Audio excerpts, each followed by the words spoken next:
when you turn on your radio, by the time your ear gets to hear your favourite song in glorious left and right stereo, you're mindlessly enjoying the end result of a huge journey that involves the tiniest of sounds and the hugest of egos.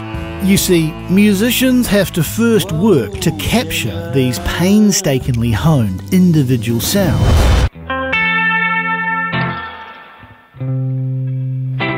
Melodies. Hand me down from my father. Beats. And only then can they attempt to mix them perfectly together to create the one community of stereo sound that modern humans call a song. Pour the blood down on me. Whoa, jailer. Delaney Davidson is New Zealand's wandering troubadour, and when he's not travelling the world writing songs and sleeping on couches, he calls Littleton home. I'm Delaney Davidson. And what are you about? Whatever's happening, really. I filter what's going on around me into my own personal view and regurgitate it out to people. How do you regurgitate it out? Well, a lot of different ways. I'll do a lot of music, I guess would be the main staple of the diet I serve, and then you can have a side dish of visual photography and also filmmaking I would really enjoy as well. And while Delaney writes music and has just started making films, he has a secret. I think poetry is something I find pretty repulsive. Not sure why. I think generally it has that reputation and that effect on people, even though it's really nice. Maybe it's incredibly confronting, and maybe I wonder if... You're not allowed to say it out loud. I mean, not many people can say it. It's like saying you hate jazz. Yeah. You're not allowed to say it out loud, but more people need to say it. I do hate jazz. I do too. I love it as well. I mean, I don't love it all, but some of it's incredible. I'm sure. Yeah. No, I'm certain it must be.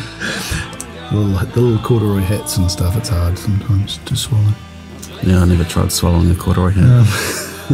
You'd have to say that Delaney is certainly one of the more fascinating and philosophically nimble songwriters that you might come across. I always see it as a way to try and get your point across. Is quite easy with a metaphor. It's a lot easier for people to listen to than if you try and tell them directly, hey man, this is how it is. If you present that in a story, it's a lot easier to deal with and it somehow rings truer. Released 2014, Swim Down Low is Delaney's 6th studio album, and off that LP is the tune Down on Me. It's about a guy who's reminiscing over his life. He's dying, he's in jail, and he's sort of talking to the jailer as he fades away, and the jailer's become the only real friend he has in the world.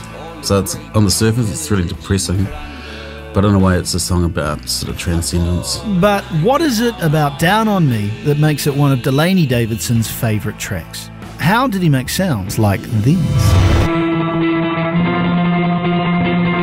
And this one. Place it only my friends know. It's quite deep. And how does one manage the international diplomatic crises that occur from having a band featuring a pig-headed Italian and a fiery French Swiss together in a tiny Genevan studio? To get the answers to our questions, we gave Delaney Davidson a large pot of tea and got him around a mixing desk to show us the anatomy of Down on Me and what it is that makes this song so special. Well, do we want to start with the drums? Sure. Drums are the backbone, pretty much.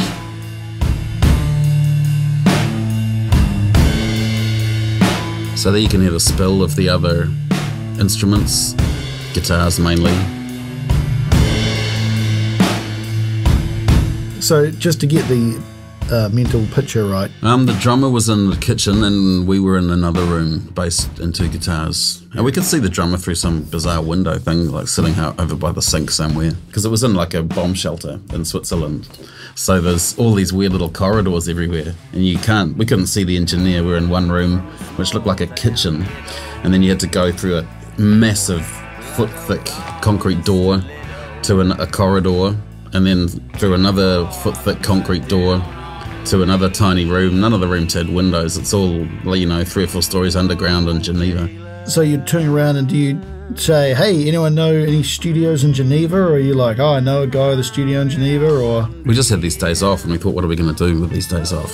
The studio was an obvious choice. There was a lot of songs we liked the versions we were playing of them and we wanted to capture them. So at first we were looking at driving back to Italy, we were looking at driving to the south of France. I know 2 great studios there. Amsterdam we started to look at. This sounds horrible and not romantic at all. Well, they're just places. They're just I know, that's what I'm saying. There's places. It's just like the south of France. Like saying, we were going to record in Dunsandel, but then we decided, well, let's go to Curacao instead, you know. That would sound pretty exotic if you said that to someone in Italy. It's true. It's quite a nice sounding snare. Yeah. It's a great drum kit. It's an Italian-Swiss drum kit made in the 50s called a Giannini, and it all fits inside itself. So the bass drum comes apart, and inside that's the floor tom, and you can take the floor tom apart and the rack toms inside that. And I got it off someone who used to play in a circus in Hamburg, and they had this stashed in their attic, and they were trying to sell it, and we picked it up on a tour once. Did you give the drummer any briefs? I tried, but he didn't want any.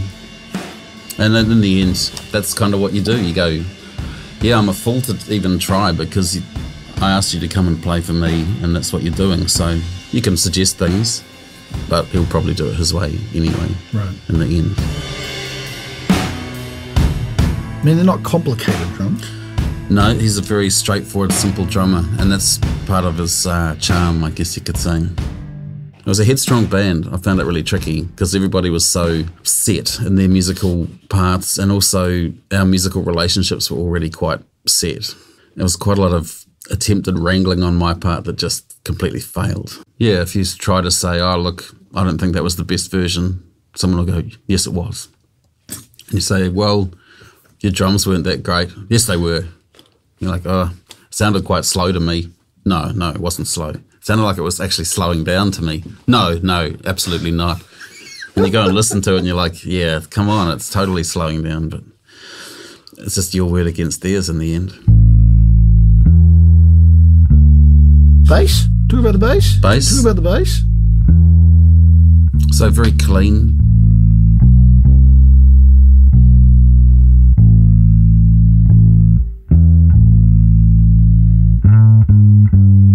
I think it's a Fender. What are you playing? Fender Precision bass. Right. He learned the part, and that's the part he wrote. And by this stage, there was no play it like this, play it like that. We'd already played the song so many times. Well, it's such a simple song. There's not really that much to do. There's a couple of, 1/5 jumps the bass does, and there's a couple of little lead-in lines, but it's pretty straightforward. That's in a way where it gets its open, expansive sound from. Once you bring in the guitars and stuff, you'll have all the space that they can fill in, and especially the reverb and the space that they're set in will start to take over. Yeah, so we've got a few different guitar parts. Mm-hmm. That's me playing a Telecaster. You have a way of playing the guitar. And it sounds like this. Yeah. So, drunken? Drunken? Not saying you're drunken while performing it, but it's got a sort of swagger.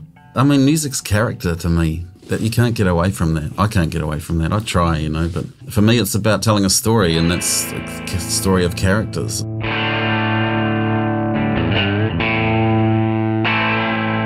Part of the thing is you're bashing the guitar. Yeah, I'm working with it. Like I've wrangled the neck around a lot, so it comes in and out of tune. Let's hear it. We can hear it there actually.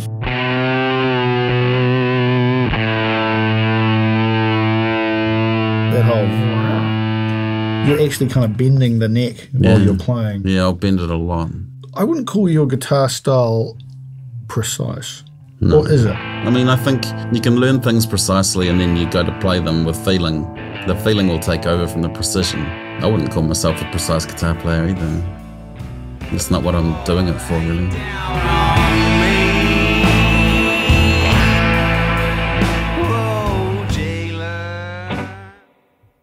This is Pierre playing how Pierre sounds, and he's a lot more precise guitar player than I am.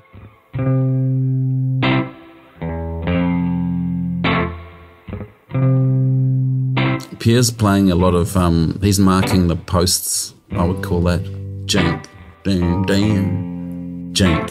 He's putting in the fence posts, and I'm doing a lot of the stuff that hangs on the line, like the bits of wool that get caught on the barbed wire, you know, all that sort of stuff. So I'm a firm believer of driving in the posts. I think it's a great thing to do. And you can hear a lot of people do it bang on. Some people's posts are leaning slightly forward, some are slightly back. Some of the tension's too strong on the wire between them.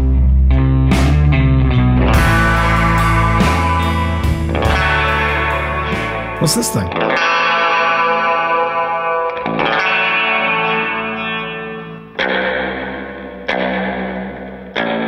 Yeah, this is the baritone picking out bits and pieces. Tell me about the baritone guitar. Baritone is a guitar that's originally they had, and it was tuned down where the bass is tuned, so it's tuned to a B. But I detuned this one even further. I don't know where the hell that is. What does it do in this? It adds a lower thing, and it adds a really low chord, which is something that's not in there at all. Having those chords low is something you're not used to hearing.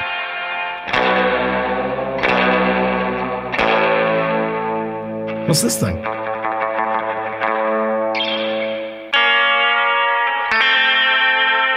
It's a big reverbed out Telecaster. Well, now what does reverb do in a song? Tell me that, Delaney. Reverb does a lot of things. It kind of creates an idea of an environment it's all happening in. It's like, where's the setting of the song? And that is really important. Did this song take place in a huge open space with rocks around? Did it take place in a small room that's quite close to you? And this song's a small room song? No, I think this is it's a big environment, but it's maybe far away. I went out wandering over the rolling river. How'd you become singing like you sing? Yeah, I never look backwards. Is that just what came out? Yeah, that's kind of what came out. I sort of didn't start singing till quite late. I did a lot of singing at school and then avoided it for a long time and started probably when I was about 26 just trying to sing because I was stuck by myself. Oh, jailer, take this life and give me another. Give this one back to my mother. You have to find who you're going to be when you sing, you know, like some people don't think about that, you know. What does that mean in terms of you're not just going to be Delaney? Oh no, it'll be me, but like when you hear Lou Reed, it's really, who's that, you know? That's the thing, or Mick Jagger, it's like, that's a character he's got several of these guys that come out and they sing to you. I'm going home. I mean, the stuff that's doubled up, so there'll be octaves I do, which adds a certain gravity to a line if you do a high voice and a low voice. So there's the low one. I hear the waves and the wind blow. It's almost kind of creepy. It's just low. Wind blow down on me. I believe quite a lot in octaves when it comes to music.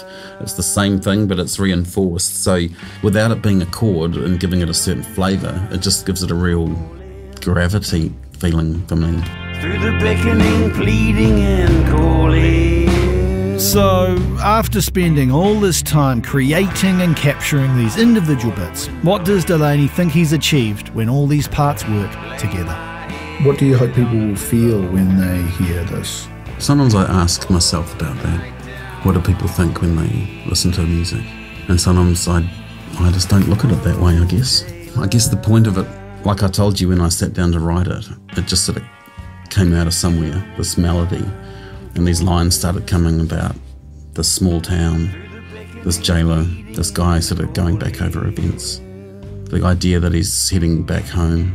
It's quite a specific geography he's describing. There's waves there, there's these tall buildings there, maybe it's that hometown place he left.